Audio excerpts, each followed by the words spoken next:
Hello everyone, आज हम देख रहे हैं self induction of single isolated coin, या फिर इसको आप एक और ऐसे बोल सकते हो, self induction of long solenoid.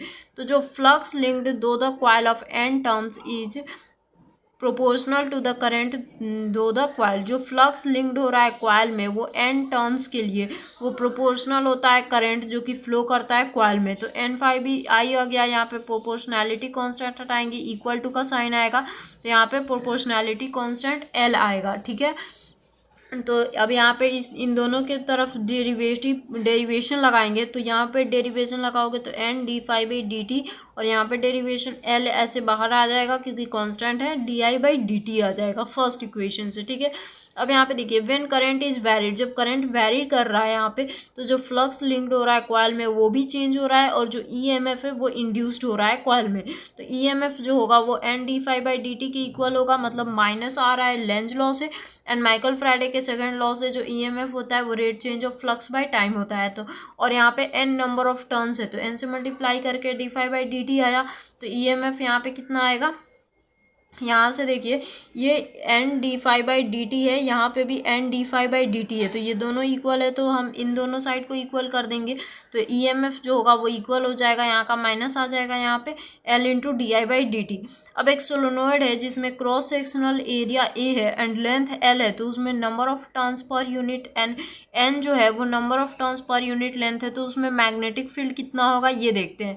जो मैग्नेटिक फील्ड होगा करंट आई की वजह से जो कि फ्लो करेगा सोलोनोइड में, वो मैग्नेटिक फील्ड कितना होगा, B is equals to mu naught N I होगा। ठीक है, अब B is equals to area into magnetic field होगा।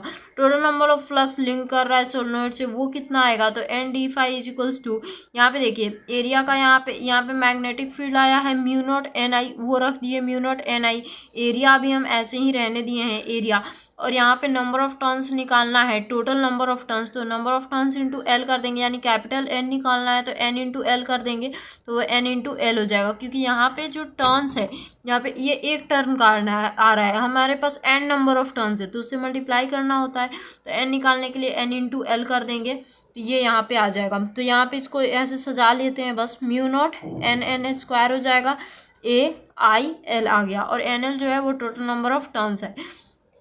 अब यहाँ पे देखते हैं L is equals to N D phi B by I आएगा, तो d phi B is equals to L I के इक्वल होता है, इसलिए यहाँ पे एल आई जो होता है वो इक्वल होता है एन डी फाइव बी के, तो यहाँ से L निकालोगे तो N D five by I आ जाएगा। ये कैसे आया, कोफिशिएंट ऑफ म्यूचुअल इंडक्शन से।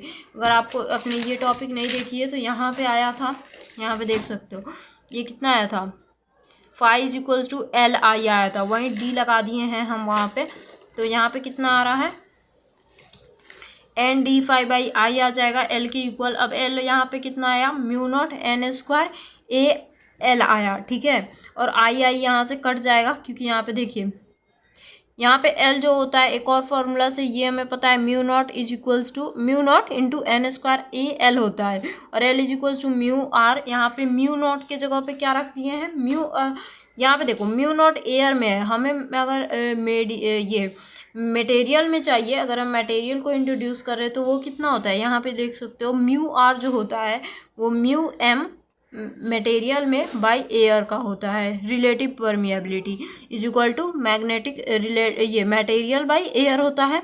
तो यहाँ पे अगर हमें निकालना है, म्यू नॉट दिया हुआ है तो म्यू नॉट निकालोगे तो कितना आएगा, यहाँ पे अगर हमें मैग्नेटिक, यहाँ पे म्यू नॉट है, ठीक है, अब हमें मटेरियल का निकालना है, यानी कि म्यू एम निकालना है हमें, ठीक है, क्योंकि मटेरियल का चाहिए, तो mu are into mu naught हो जाएगा, तो mu are into mu naught N square A L आ गया।